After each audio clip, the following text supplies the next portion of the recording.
Welcome back to Dry Hollow Homestead. Today we are in the kitchen making cheese. Today we're going to make Butterkaeser. Also, people call it a butter cheese because the milk that you're going to use in this cheese needs to have about a 2-inch cream line. So you do not want to skim the cream off for this cheese. It is going to be a very creamy cheese, much like butter.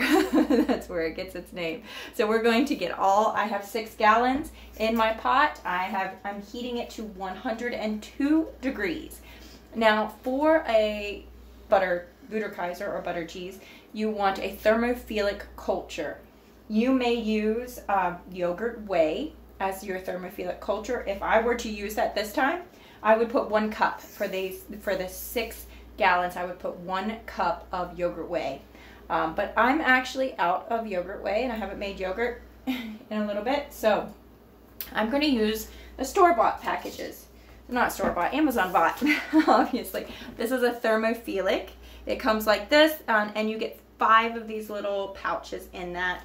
And the directions does say, gives you a farm fresh version because you don't need as much culture in a raw milk as you would in a pasteurized milk because it already has a certain amount of this bacteria in it because it's not been killed off with the high temperature that pasteurization does to your milk from the store. So you get a lot more life out of these if you have raw milk. But I'm actually going to use whatever's left in here. I think it's about a teaspoon, which should be perfect for the 6 gallons. I'm actually going to sprinkle it on the top, and the directions tell you exactly what to do. This is freeze-dried culture. So I'm going to sprinkle it on the top and then let it sit for 2 minutes, and then I will stir that in an up-down fashion, always. Okay, I'm going to go ahead and sprinkle this culture on the surface of my milk. It is up at 100, I think it's 102. It's a little hard to tell. It's right at 100 at least, for sure. And then I'm going to let that set for 2 minutes is what the instructions say, and then I will stir it in. Always set a timer. A timer is going off. We're going to stir that in. Anytime you're stirring in cheese, you go from the top to the bottom, not in a circle. You do it in an up-down motion. Your culture is sitting at the top. You want to incorporate it to the very bottom of your pot. Make sure you get it all the way around. And then we are going to set a timer for 40 minutes and let this culture. When you're doing that, or it's also called ripen, when you're doing that, you're just letting that bacteria that we just fed it to go throughout the whole pot. We want that to have time to be the prominent culture in this milk.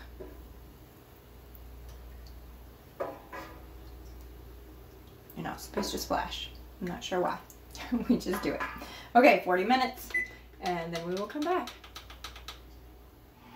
Okay, the timer's going off. So I am putting in my rennet. You actually use a 1/4 cup of water. I always use a pint jar that has measuring on the side. 1/4 cup of water. Please do not use chlorinated water. I have a Berkey that runs through it, so this is not. But then I used 1 teaspoon of animal rennet.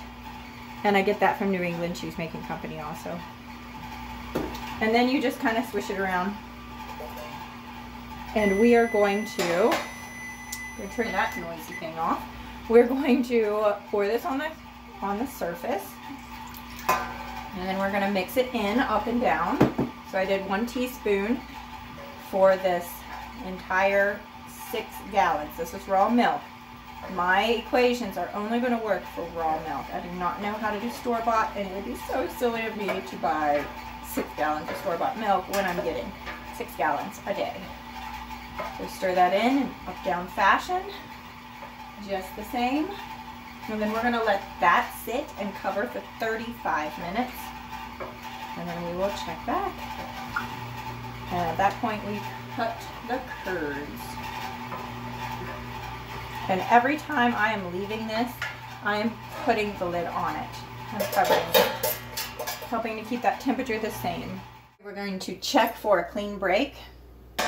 That is a very clean finger that is going to go, that's the timer going off, down through, pull it straight up, Does it have a clean spot where it broke through, or is it a little bit messy?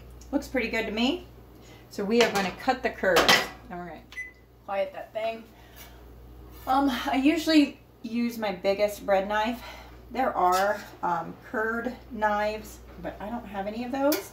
And for Butterkaeser or butter cheese, we're going to make it into a 1/2 inch cubes.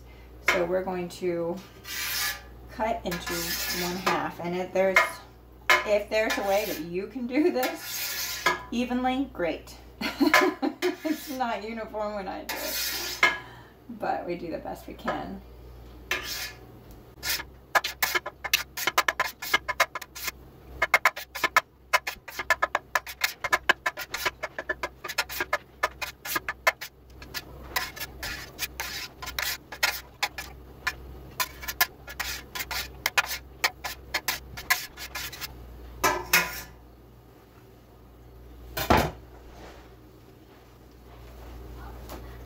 Let it set for 5 minutes.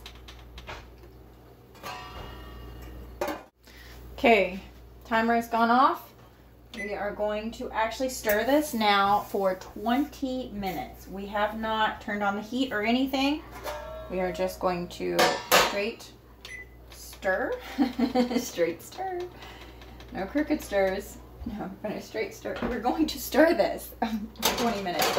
So I always start stirring process with my spatula, and then when I feel like the curds are a little bit tougher, I will begin to use my hands to stir. I do not want to break them up into smaller than 1/2 inch cubes. And when I see one that I have missed and it's not 1/2 inch, I will go ahead and chop them. They're very easily chopped right now. So that's what I'm going to be doing for 20 minutes, and I will bring you back after that.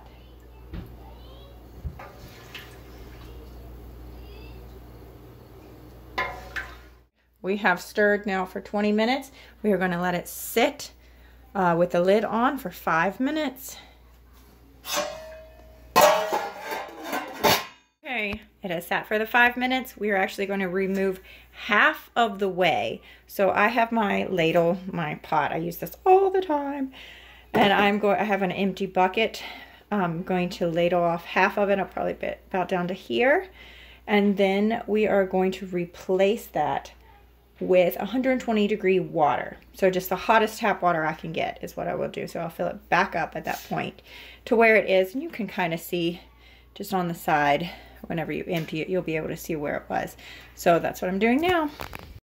Okay, so I have done that. I have refilled it now with hot tap water, as hot as my tap water will go. The directions say 120, the temperature of this water that you add in. I don't have a way of checking that, and I'm not going to heat it up. But at this point, you want this temperature to be 108 after you've added this. So I'm going to need to turn my stove on, my burner on, let that heat up, and then we are going to stir this as it heats up to 108. If you're already at 108, you just keep that heat off. And we're going to stir it with this new water in here for 10 minutes. Okay. I have my heat on. Stir this. Definitely already changed texture. It started to kind of knit together at the bottom. So to make this a Butterkaeser, or to make something an Asiago or a cheddar, all the different steps are needed in order to make that cheese into that certain flavor. So the amount of temperature, the temperature that you reach, the culture that you add, the amount of stirring, the amount of time that the curds are sitting in the whey, the washed curds. So a Gouda is a washed curd. This is a washed curd also. So we've taken out some of the whey. So there's less acid when you take some of the whey out. And then we're stirring it without that. So all these different steps in every cheese recipe, that's what's going to make your cheese a specific flavor. So it was kind of hard when I first tried making cheese. Wasn't really sure, because there are so many different recipes for so many different cheeses. But it's just important to stick to what you find that is good, like I have found. And that's what I just keep making, and it turns out very different. The flavors of an Asiago compared to a Gouda or cheddar or a Butterkaeser or let's see what else, a Havarti and Colby. All of these different things, if you follow the directions, will give you a different flavored cheese each time. Some will use a mesophilic, some is thermophilic. That has more to do with what temperature you are raising it to. If it's going to be a low temperature, you use that meso. If it's a high temperature, you use a thermophilic, which can take that. Thermo means heat. It can take a little bit more heat. And a natural way that I use, like, instead of always having the culture on hand, which I always do in the freezer, but to make that last longer, both the thermo and the meso. The thermophilic, I can replace that culture with yogurt whey. So sometimes I'll do that, or I will put in the description box either, and you can interchange those, and I kind of give you something to go off of. Like for this, you would have used 1 cup of yogurt whey, and then if you have a mesophilic cheese like a Colby or a Gouda or a cheddar, those I save the backsplash whey. I save some of that whey before I add any salt or anything. Oops. And I keep that in my fridge, and that is my starter for several more cheeses. So from one start culture package that I start, I can pull that whey off. I usually get 1 quart, and I use that to make usually 3 more batches of cheese. And then I go ahead and use a new culture pack from New England Cheese Making Company. So I'm trying to work out ways to stretch that because I want to save money. And the idea to me that I have to buy something every time I want to make cheese isn't something I love. So I want to be more, not self-sufficient, but yeah, I want it to be simpler. I have made, and I have not broken into yet, cheeses, a farmhouse version of cheese, like a cheddar, I guess you would call it, with a buttermilk culture that is actually, I'm using as a mesophilic culture, but it doesn't look right. I don't love it yet. I haven't tried it. I haven't tasted it. So if I taste it and it's wonderful, then I will use that as a meso. But I don't have a good feeling about that. But I will definitely keep you guys updated about it. Can we have something that's the chocolate things? Yes, you want one of the... Yes, go ahead. Want a crepe? But where's the chocolate things? I can't get it down. They're up in the top, honey. Okay, if you wait till I'm done stirring, I can help you. So the next stage after the stirring for 10 minutes, and guys, I forgot to set a timer. Don't be like me. I don't know what time it was. I'll probably have to look back at the video I started. Our next stage after this 10 minutes is to let those curds sit on the bottom for 5 minutes, and then we are going to press these curds. We're going to do it on a light pressure. That also is important to the type of cheese you're making.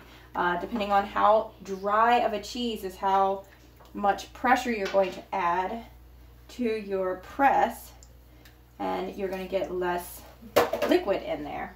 So the texture will be different. If you press out all, firm pressure on an Asiago will give you a much tighter, more dry cheese, and you use no fat. You skim the cream off.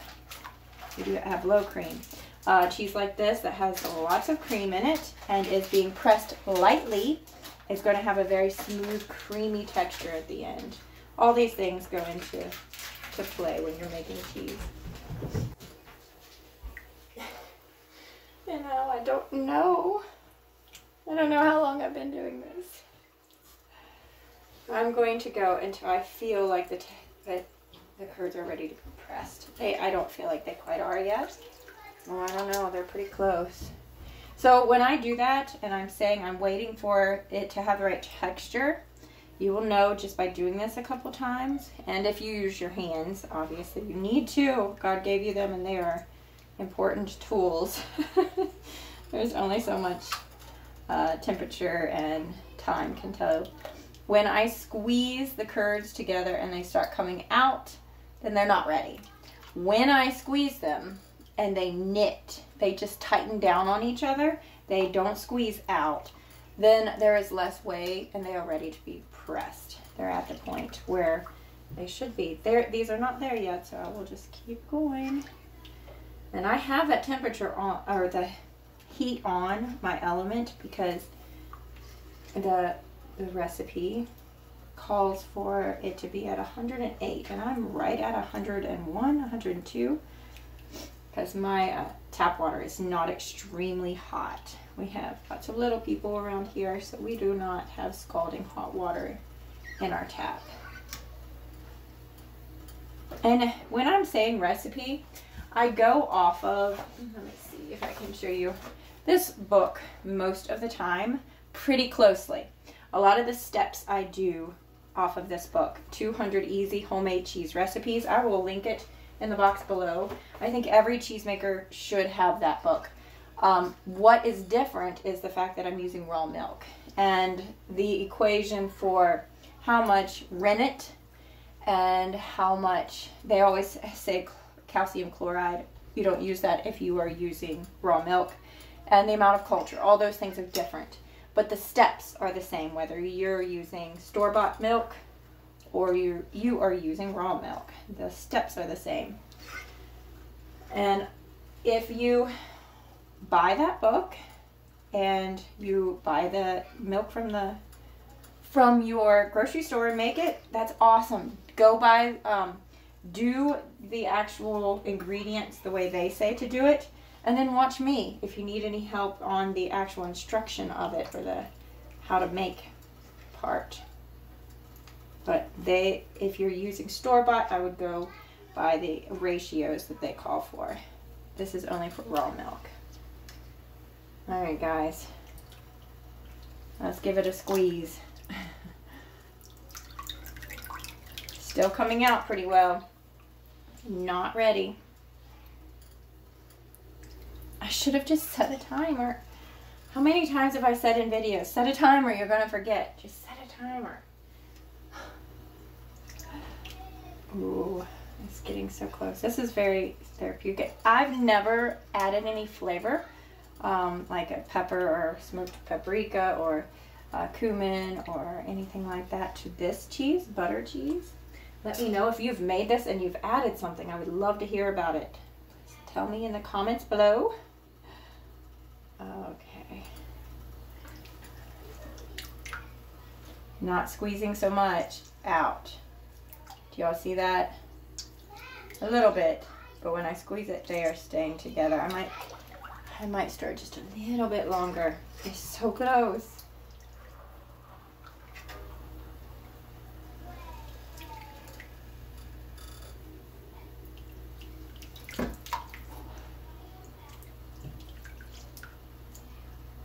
Yeah, they're knitting together pretty good.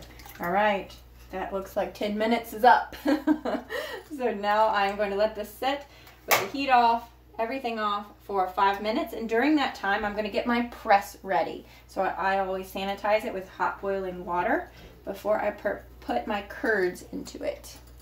I'll bring you back when I do that.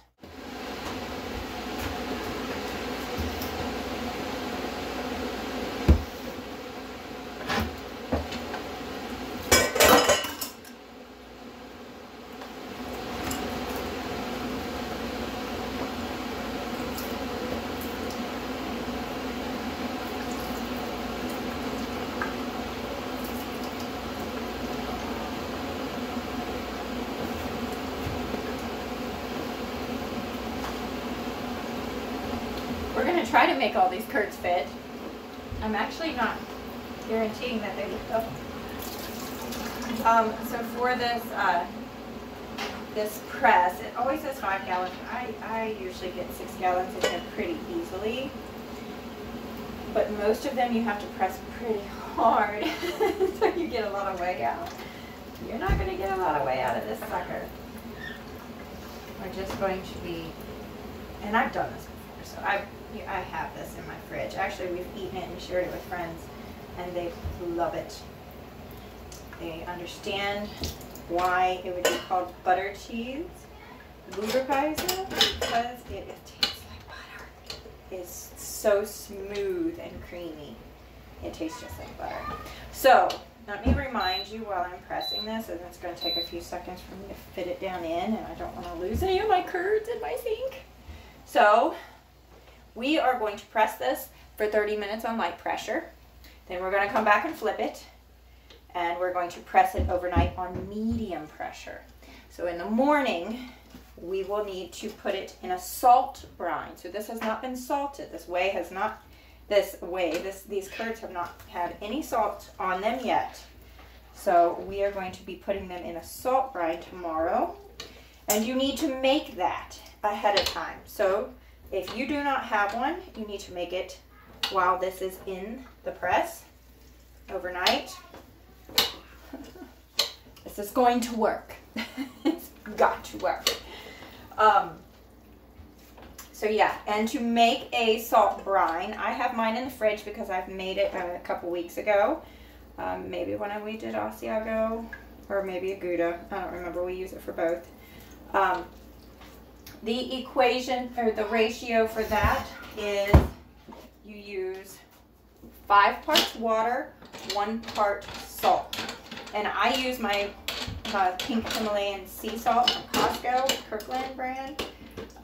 You can use any good mineral-rich salt. Do not use your iodized salt, your table salt.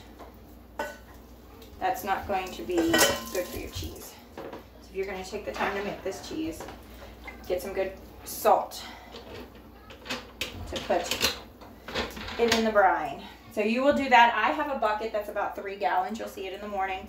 But I think it took about 20 cups of warm water. You want it to be cool you want it to be room temperature when you add your cheese the next morning. So go ahead and do it while this is being pressed overnight if you don't have one. You are going to want to have it a large enough container so that your wheel of cheese can be submerged in it. It'll usually pop back up, that's fine. And you're going to flip it I do it for 24 hours at night before I go to bed. I'll flip it. So it works out for me to do it in a 3-gallon bucket, and I use about 20 cups of water, warm water, to 4 cups of salt, sea salt. And then you want to stir it until you have dissolved as much salt as you can. And then you can keep that salt brine in the fridge when you're not using it for months and months. And as you use it several times, I would add a little bit more salt to it just to make sure it is still extremely salty. You want that to be, fulfill its purpose, whatever. So I'm going to give this, it's going to work. This is going to fit. I'm giving it a little more of a squeeze here. It's starting to fit a little bit. I'm trying to tuck in all my sides. It'll work. I've done this before. This is the only press I have, and I've done this before. Trust me, I'm a professional. But yeah, so I will leave this for 30 minutes after I get it all adjusted, and then I will come back in 30 minutes and flip it and put it on medium pressure overnight.